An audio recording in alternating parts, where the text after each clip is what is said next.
આપણા ગુજરાતી સુવાક્યોની અંદર ઘણા બધા વાક્યો બહુ પ્રચલિત છે. આપણે જનરલી સાંભળતા હોઈએ કે જળ એ જ જીવન છે. પણ હૃદય ઉપર હાથ મૂકીને કહો કે કેટલા લોકો આ વસ્તુને માને છે. જળની કિંમત એ વ્યક્તિને પૂછો કે જેના ઘરે સમયસર પાણી મળતું નથી.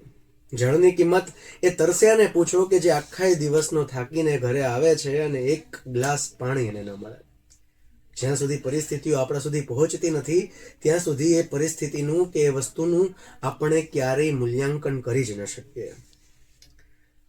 આવનારા ભવિષ્યની અંદર જ્યારે જળની સપાટી નીચે જઈ રહી છે, નદીઓ સુકાઈ રહી છે, એવા સમયે આપણે તો આપણું કરી લેશું, પણ જે આપણા સંતાનો થશે, જે આગળની પેઢી જે છે, એના માટે શું? એક આ બહુ મોટો પ્રશ્ન છે. એના માટે આપણે જ કરવું પડશે. વિચાર કરો, કદાચ આપણા વડવાઓએ આપણા માટે કશુંક ના કર્યું હોત અને આપણને તકલીફ પડી હોત તો શું થાત? માટે આપણે જ આગળ આવવું પડશે. અને આ વાતને ધ્યાનમાં લઈને પાણીની સેવા કરતા એક વ્યક્તિત્વને આજે મારે તમારી સમક્ષ મૂકવા છે. એક એવું સમર્થ વ્યક્તિત્વ કે જે એવું માને છે કે જળ એ જીવન એ માત્ર શબ્દો પૂરતું નહીં, પણ એને જીવીને બતાવ્યું છે, જળની સેવા કરીને બતાવી છે. એના પરિચયમાં પોતે જલ સેવક તરીકે ઓળખાવે છે. ગીર ગંગા પરિવાર ટ્રસ્ટ એક એવું નામ કે જેનાથી હવે કોઈ રાજકોટવાસી કે ગુજરાતવાસી અજાણ નહીં હોય. એના કાર્યો એ પાણીના પ્રવાહની માફક રાજકોટના ઘર ઘર સુધી પહોંચ્યા છે. અને આ જ પ્રવાહે આખા રાજકોટને જળ માટે જાગૃત કર્યું છે. એવા જ જલસેવક આપણી સાથે દિલીપભાઈ સખિયા ગીર ગંગા પરિવાર ટ્રસ્ટમાંથી ઉપસ્થિત છે. રેડિયો રાજકોટ 89.6 વતી આપનું હાર્દિક સ્વાગત કરું છું. નમસ્કાર સાહેબ. નમસ્કાર. ખાસ ગીર ગંગા પરિવાર ટ્રસ્ટ, જેમ મેં વાત કરી એમ, કે હવે કોઈ એવું વ્યક્તિ અજાણ નહીં હોય આ ટ્રસ્ટથી, પણ છતાં જેના સુધી આ વાત પહોંચી નથી, એ લોકો માટે આપણું આ ટ્રસ્ટ કઈ રીતે કામ કરે છે, આપણા હેતુઓ શું છે અને આપણી કાર્ય પદ્ધતિઓ શું છે, જણાવશું. ગીર ગંગા પરિવાર ટ્રસ્ટ જોઈએ ને તો એ જળ સંચયનું મોટું કાર્ય કરી રહ્યું છે. એક ભાષામાં કહી તો કે વરસાદનું એક પણ ટીપું પાણી દરિયામાં જવા દેવું નથી. એ પાણી માટે કામ કરી રહ્યા છે કે જે પાણી પગ નથી પણ ચાલે છે, પાણી જીવ નથી પણ જીવાડે છે પાણી. દરેક વ્યક્તિ ધારે તો પાણી, આમ કહેવાય ને કે બનાવી ન શકે, પણ ધારે તો વ્યક્તિ પાણી બચાવી શકે છે. પાણી ક્યાંય બનતું નથી, પાણી વિનાનું કોઈ કામ થઈ શકતું નથી. અને વિશ્વનું ઉત્તમમાં ઉત્તમ કોઈ સારામાં સારું ફૂડ હોય ને તો એ વરસાદનું પાણી છે.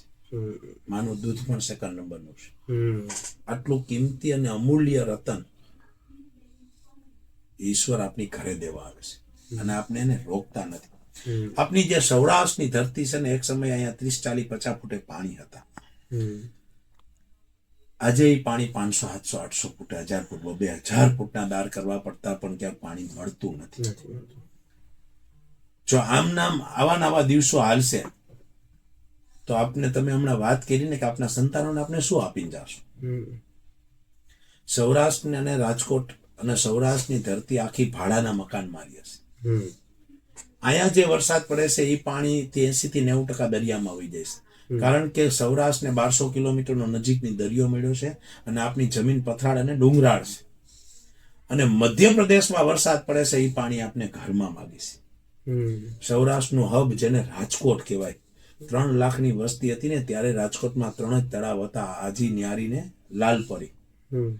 3 માંથી 30 લાખની વસ્તીએ પહોંચી, તળાવ તો 3 જ છે. તો આટલી મોટી જનસંખ્યાને પાણી કેમ પૂરું કરશું? હું બેઝિકલી એક ખેડૂતનો દીકરો છું. મારી પાસે પણ 200 ગીરની ગાયો છે, પશુપાલનનું કામ કરું છું. સાથે સાથે ખેડૂત રાજકોટ જિલ્લા કિસાન સંઘનો પ્રમુખ બન્યો.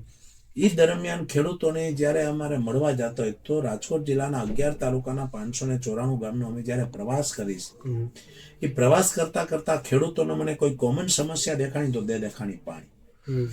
સૌરાષ્ટ્રના ખેડૂતોની ટોટલ ઇન્કમના 25% રૂપિયા ખેડૂતો પાણી ગોતવા પાછળ બગાડી રહ્યા. કોઈ ઊંડો કૂવો કરશે, કોઈ આડો બોર કરશે, કોઈ ઊંડા બોર કરશે, વાંથી કનેક્શન, મોટી મોટર, એનાથી મોટર, બધાને પાણી જોઈશે. માણસો એમ કે અમે શહેરમાં રહીએ, અમે પાણી ઓછું વાપરીએ, પણ વધારેમાં વધારે પાણી વપરાતું હોય તો એગ્રીકલ્ચરમાં, ખેતીવાડીમાં છે.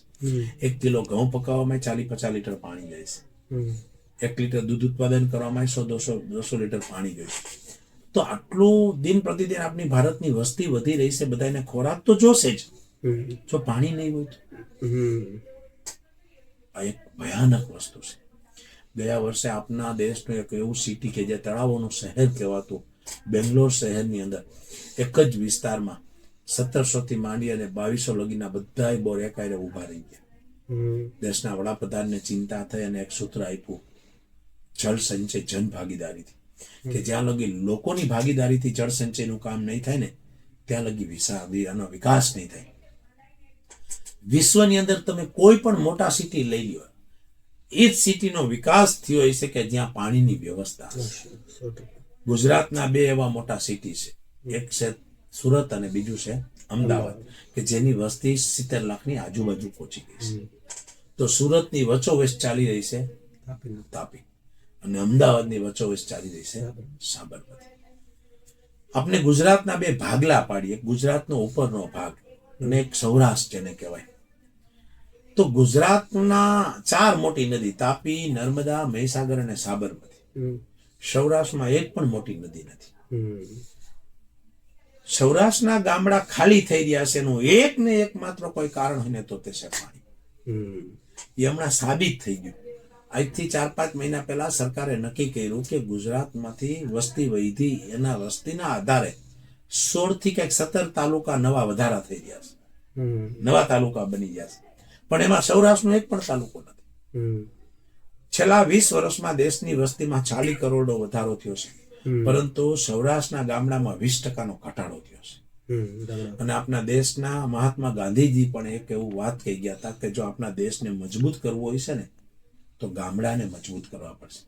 અને ગામડાને મજબૂત કરવા માટે ગામડાની જે હેડ છે એ ખેતી અને ખેડૂત છે. અને એની મોટામાં મોટી કોઈ જરૂરિયાત હોય તો તે છે પાણી. આ પાણી રોકવા માટે ગીર ગંગા પરિવાર રાત દિવસ મહેનત કરી રહ્યું છે. 99 સમસ્યાનો એકમાત્ર વિકલ્પ હોય તો તે પાણી છે. કે પશુને ખોરાક મળી જાય, ચકલાને ચણ મળી જાય, લોકોને રોજગારી મળી જાય, સારું અનાજ મળી જાય. જો સારું પાણી હોય ને તો રોગ પણ ઓછા થશે. જેના ઘરમાં વરસાદી પાણી પીવાતું હોય છે ને એના ઘરમાં રોગ છટા હશે. જે પણ રોગ થાય છે ને એના 50% રોગ થવાનું એક ને એક માત્ર કારણ હોય ને તો તે છે પાણી. તો અહીંયા ઈશ્વર તો ચોખ્ખું પાણી દેવા આવે છે, તો આપણે તો ખાલી આ પાણી બચાવવાનો પ્રયત્ન કરવાનો છે. ગીર ગંગા પરિવારે આ સંકલ્પ લીધો કે લોકોને આ બાબતમાં છોડવા. એટલે અમે ગામડે ફરવા માંડ્યા, લોકોને સમજાવવા માંડ્યા કે જન્મદિવસની ઉજવણીમાં ડેમ કેમ ન બને. દીકરીના લગ્ન તરીકે જે ગામમાં દીકરી આપી છે એ ગામમાં કરિયાવરમાં એક ડેમ કેમ ન આપી શકે. તદુપરાંત આપણે કહી કે વડીલોનું અવસાન થઈ જાય તો એના પાછળનો આપણે નાનો મોટો ચેકડેમ કેમ ન બનાવી શકે. પાણીમાં કોઈ 1 લાખ રૂપિયા વાપરે એટલે રાષ્ટ્રને 1 કરોડનો ફાયદો છે. એક વખત એક ડેમ બનાવી નાખે એટલે પછી 50-100 વર્ષ એને કઈ થતું નથી. જેટલા વરસાદ વરસે એ પાણી રોકાય, જમીનમાં રિચાર્જ થાય છે. ઓલ ઓવર જોઈએ તો કે જે નર્મદા ઉપર નિર્ભર છે, આજે નહીં તો કાલ મધ્યપ્રદેશમાં પણ જો કોઈ સારા એમપી આવ્યા, એમપી તો સારા જ હોય અત્યારે પણ ખેતી એના વિચારમાં આવશે. મધ્યપ્રદેશના લોકોને પણ પ્રગતિ જોઈશે, વિકાસ જોઈશે. તો વિકાસનો બેઝ તો પર્ટિક્યુલર પાણી છે. ત્યાં પણ જો એ પાણી રોકવાની શરૂઆત કરશે ને તો એવું બને કે 25 ઇંચ વરસાદે નર્મદા પણ ખાલી રહી શકે. તો હવે તો ઈશ્વરને 2 પ્રાર્થના કરી, હે ઈશ્વર તું સૌરાષ્ટ્રમાં તો દુષ્કાળ ન દેતો, ગુજરાત કે સૌરાષ્ટ્રમાં, પણ મધ્યપ્રદેશમાં દુષ્કાળ ન દેતો. જો મધ્યપ્રદેશમાં દુષ્કાળ થશે ને તો પણ આપની હાલત દયનીય થઈ જશે. તો અમે આ વિષયને એકદમ ગંભીરતાથી એક પછી એક લોકોને જોડતા ગયા. જૂનવાણી ખૂબ ચેકડેમ બનેલા હતા. કોઈ ચેકડેમ ઊંડા કર્યા, ઊંચા કર્યા, રિપેર કર્યા, નવા બનાવ્યા, બોર રિચાર્જ, ખેત તલાવડી, કુવા રિચાર્જ, આવા નાના મોટા 8000 જેટલા સ્ટ્રક્ચર તૈયાર કર્યા છે. 1,11,111 સ્ટ્રક્ચર કરવા છે. હવે આ સ્ટ્રક્ચર કરવા છે તો વિચાર્યું કે લોકો દ્વારા કરવા છે, તો લોકોને આ વિષય નથી સમજાતો. એટલા માટે અમારી થોડીક મુશ્કેલી વધતી હતી શરૂઆતના દિવસો. કે હું ખેડૂતનો દીકરો ગામડાઓમાં જાય તો લાખો રૂપિયાનું મંદિર બની ગયું હોય, કરોડો રૂપિયાનો સમાજ બની ગયો હોય, લાખો રૂપિયાના ગેટ બની ગયા હોય, લાખો રૂપિયાની સ્મશાન બની જાય, તો જલ મંદિર કેમ ના બની શકે. પણ જયારે પાણીની વાત થાય ત્યારે સામાન્ય ઉપરથી માંડી અને નીચેના દરેક વ્યક્તિના મગજમાં એક વસ્તુ ઘર કરી ગઈ કે આ કામ સરકારનું છે. તો અમારી આ વાત તમે સમજાવતા લોકોને સમજાવતા ગયા, ધીમે ધીમે આની જાગૃતિ આવે. પણ ખૂબ મોટું કામ છે, ખૂબ વિશાળ કામ છે. તો આ કામને ઝડપથી ગતિ આપવી હોય તો શું કરી શકાય? ગીર ગંગાના કાર્યની સરકારે પણ ખૂબ સારી નોંધ લીધી છે. ગીર ગંગા પરિવાર સાથે કેન્દ્ર સરકાર યાને કે જલશક્તિ મંત્રાલય આપની સાથે એમઓયુ કર્યું છે. કોઈ પણ સ્ટેટના, કોઈ પણ જિલ્લાના, કોઈ પણ તાલુકાના, કોઈ પણ ગામમાં ગીર ગંગા કામ કરી શકે છે. એને આપની સાથે કે પોર્ટલ આપ્યું છે કે નાનું મોટું કોઈ પણ કામ થાય ને તો એ પોર્ટલમાં આપણે નાખી શકે કે કયા દાતાના સહયોગથી બનાવ્યું ડેમ, કઈ જગ્યાએ કર્યું, કેટલો ખર્ચ થયો. ત્રીજા નંબરની વાત કરીએ તો લોકસભાની અંદર પણ આપના સંસ્થાના કાર્યની સરાહના થઈ છે. સી.આર. પાટીલ સાહેબ અને પરસોત્તમભાઈ રૂપાલાજી આપણા જ્યારે રાજકોટના પાણીનો મુદ્દો હાલતો હતો ત્યારે એવું થયું કે ગીર ગંગા ખૂબ સારું કાર્ય કરી રહી છે. ચોથી વાત છે કે જલશક્તિ મંત્રાલય દ્વારા નવેમ્બર મહિનાની 18 તારીખે બેસ્ટ એનજીઓ નો આપને એવોર્ડ આપ્યો. તો કહેવાનો ધ્યેય છે કે ખૂબ સરકાર પણ સારી રીતે નોંધ લઈ રહી છે. પરંતુ છેવાડાના વ્યક્તિ લગી આ પાણીનો મેસેજ કેમ પહોંચે? ધાર્મિક, આપણી ભારતીય સંસ્કૃતિ ધાર્મિક રીતે જોડાયેલી છે. આપણે એમ કહીએ ને તો પહેલાના જમાનામાં જે ધરતીની શરૂઆત થઈ, જ્યારે પણ થઈ છે ત્યારે માણસનું શરીર એને કહેવાય ને પંચ મહાભૂતથી બનેલું છે. માણસ જ્યારે જન્મ લેશે ત્યારે એની શરૂઆત એક ચમચી ગળથુથી પાણીથી થાય છે. માણસ મરે ત્યારે એક ચમચી પાણી ગંગા જળ સ્વરૂપે પીએ છે. એના જન્મ અને મરણ લગીનો જે પણ સફર અને જે પણ સમયગાળો છે એમાં વધારેમાં વધારે શરીરમાં કઈ વસ્તુ માણસ નાખતો હોય છે? તે છે પાણી. તો પહેલાના જમાનામાં આપણે એમ કહીએ કે આપનું શરીર પણ પંચ મહાભૂતથી બનેલું છે.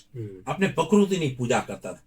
જેમ કે જોઈ તો કે સૂર્યદેવની પૂજા કરતા હતા, અગ્નિદેવ યાને કે ધરતી માતાની પૂજા કરતા હતા, સૂર્યદેવની પૂજા કરતા હતા, ધરતી માતાની પૂજા કરતા હતા, વરુણ દેવની પૂજા કરતા હતા. પંચ મહાભૂતથી બનેલા આપણા શરીર, આપણી પ્રકૃતિની આપણે પૂજા કરતા. ધીમે જેમ વિકાસ થતો ગયો, મહાપુરુષ અવતાર લેતા ગયા, એ સમાજમાં સારા કાર્ય કરતા ગયા, એટલે મહાપુરુષોનું આપણે પૂજન કરતા ગયા. જેમ તો આપણે પ્રકૃતિથી દૂર વહી ગયા. તો ગીર ગંગા નો એક સંકલ્પ છે કે દરેક લોકોને આમાં જોડવા છે. અમારો એક જ ધ્યેય છે કે સૌરાષ્ટ્રની અંદર એવડું મોટું કચ્છ અને સૌરાષ્ટ્રમાં કામ થવું જોઈએ કે આપણા 12 જિલ્લાના કલેક્ટરો ગાંધીનગર લેટર લખવા જોઈએ કે અમારે નર્મદાનું વેચાતી પાણી જોતું નથી. ત્યાં લગી અમે આ દિશામાં કેમ વધારે ગતિ આપી શકી, એના માટે એક અમે નવો પ્રયોગ કર્યો. કારણ કે આપના લોકો ધર્મથી જોડાયેલા છે. કોઈ સામાન્ય વ્યક્તિ વાત કરે ને કોઈ વ્યાસપીઠ ઉપરથી વાત થાય ને તો લોકોમાં એની અસર થતી હોય છે. તો સામાન્ય વ્યક્તિ આ પાણીનું મહત્વ સમજી શકે, ઉપરથી માનીને નીચેના લોકો ખૂબ વિચાર કર્યા પછી આપણા જલશક્તિ મંત્રાલય સી.આર. પાટીલ સાહેબના માર્ગદર્શન મુજબ એક કુમાર વિશ્વાસ, જે આપણા દેશનો મોટામાં મોટા કવિ છે, અત્યાર લગીને ખૂબ અપને શ્યામ અને અપને રામની કથા કરી છે. તો આવા કવિને અહીંયા બોલાવી અને સરસ મજાની વિશ્વની અંદર પહેલી વખત વૈશ્વિક જલકથા થઈ રહી છે કે હજી લગીમાં કોઈ દિવસ કોઈ જલકથા નથી. ખૂબ ભાગવતો, કથાઓ, રામાયણો, પુરાણો ખૂબ વચાણા છે, પણ જલકથા પહેલી વખત થાય છે, એ પણ અપને શ્યામ. તો આ જલકથાનો અમારો એક જ ધ્યેય છે કે અમારો સંકલ્પ છે 1,11,111 જળસંચયના કાર્ય કરવા માટે. લોકોમાં પ્રેરણા અને ભાવના જાગે, લોકો આ અભિયાનમાં જોડાય અને છેવાડાના વ્યક્તિ લગે આનો મેસેજ પહોંચે. એના માટે આ ચાલુ ડિસેમ્બર મહિનો યાની કે 2025ના 15, 16, 17 તારીખના રોજ ડોક્ટર કુમાર વિશ્વાસની જળકથા રાજકોટ રેસકોર્સ મેદાનમાં, અને એ પણ રાત્રે 7 વાગ્યાના સમયમાં આનું આયોજન કરેલું છે, જેથી કરીને વધારેમાં વધારે લોકો આનો લાભ લઈ શકે. કથાના આગલા દિવસે આપણા જ ગુજરાતના એક સારા કલાકાર ભાઈ કીર્તિદાનભાઈ ગઢવીનો સાંજે એક મોટો જલ ડાયરાનું પણ આયોજન કરેલું છે. પરંતુ લોકોમાં પાણી પ્રત્યે લાગણી અને ભાવના જન્મે એના માટે ગીર ગંગાએ એક સરસ મજાનો પ્રયોગ કર્યો હતો. 4 બોલેરો ગાડીને અમે મોકલી. એક મોકલી આસામ દિલ્હી બાજુ, એક મોકલી આસામ બાજુ, એક મોકલી મધ્યપ્રદેશ. 111 પવિત્ર નદીના પાણી અમે મગાવ્યા હમ અને સંતોને ભેગા કરી અને એક વાસણમાં એ બધું પાણી ભેગું કર્યું હમ અને એ પાણીના સરસ મજાની કાચની બોટલમાં એ બોટલો ભરી. હમ ખાલી એક ગંગાજી કે જમનાજી પણ આપણી ઘરે આવે છે ને તો પણ આપણે ખૂબ સન્માયા અને સત્કાર્ય કરતા હોઈશું, હમ નાના મોટા કાર્યક્રમો કરતા હોઈશું. આ તો 111 પવિત્ર નદીના પાણી અને એના અમે કળશ 2000 કળશ બનાવ્યા. ગામડે ગામડે લોકોમાં જાગૃતિ આવે અને વધારેમાં વધારે લોકો આ કાર્યમાં જોડાય અને ભાવના પેદા થાય. એટલે ખૂબ બહેનો દ્વારા અત્યારે ઘરે ઘરે આ કળશની પધરામણી થઈ રહી છે કે દરેક ઘરે જાય 111 પવિત્ર નદીના ઘર આવે, આપણી ઘરે આવે છે તો મંદિર પાસે એની પૂજા કરે અને આરતી ઉતારે અને પછી બીજા કરે. આ માહોલ બની ગયો છે. કથાના આગલા દિવસે 14 તારીખે આ કળશ સવારે 8 વાગે બહુમાળીએ ભેગા કરવાના છે. જેમ કથા પહેલા પોથી યાત્રા નીકળે ને તો આ તો જલ કથા છે. તો 111 પવિત્ર નદીના પાણી વાતે ગાતે કથા સ્થળે લઈ આવવાના અને ન્યા એક યજમાનો દ્વારા જે કળશ છે એ કળશની અંદર મહાકળશ પૂજનનું એક આયોજન કરેલું છે કે જ્યાં યજ્ઞ દ્વારા શાસ્ત્રિક અને કહેવાય ને કે આપણી ભારતીય સંસ્કૃતિના રીતિ રિવાજ મુજબ એ 111 પવિત્ર નદીઓનું પૂજન થશે. એટલે જેથી અને ત્યાર પછી સાંજનો ડાયરો અને 3 દિવસનો કથાનો પ્રોગ્રામ છે. ગીર ગંગા પરિવારનો એક જ વાત છે, સમગ્ર જીવ સૃષ્ટિના કલ્યાણ અર્થે આ સંસ્થા કાર્ય કરી રહી છે. પશુ પંખીથી માંડી 99 સમસ્યાની જળ આ પાણી છે. આ પાણીના સંચય માટે આ કામ કરી રહી છે. અમે લોકોને અપીલ કરી રહ્યા છે કે કોઈ ગામ દત્તક લે, કોઈ તાલુકો દત્તક લે, પોતપોતાના ગામમાં નાનું મોટું ડેમ બનાવે, કોઈ હોય એને ઊંડા કરે, રિપેર કરે, જાતે કરવા હોય તો એ ગીર ગંગા માર્ગદર્શન દેશે. અમારી ટીમ જો કઈ આર્થિક સહયોગ કરે તો અમારી ટીમ પણ ત્યાં જઈને આ કાર્ય કરશે. એટલે આ કથાની અંદર અમારો એક બીજો પણ એક સામાન્ય વિકલ્પ છે, સંકલ્પ છે કે સરદાર વલ્લભભાઈ પટેલ ની આ 151મી જન્મ જયંતિ ચાલે છે. તો 100 જેમ કહેવાય ને કે આટલા રજવાડોને ભેગા કરી અને આપણે દેશને જેને આઝાદી અપાવી છે એવા લોખંડી મહાપુરુષની 151મી જન્મ જયંતિ ચાલે છે. ત્યારે ગીર ગંગા પરિવારે નક્કી કર્યું છે કે સૌરાષ્ટ્ર ગુજરાતમાં જ્યાં પણ દાતાઓની ઈચ્છા હશે ત્યાં દાતાઓના સહયોગથી 151 નાના મોટા ચેકડેમ કે તળાવનું નિર્માણ કરવાનું છે.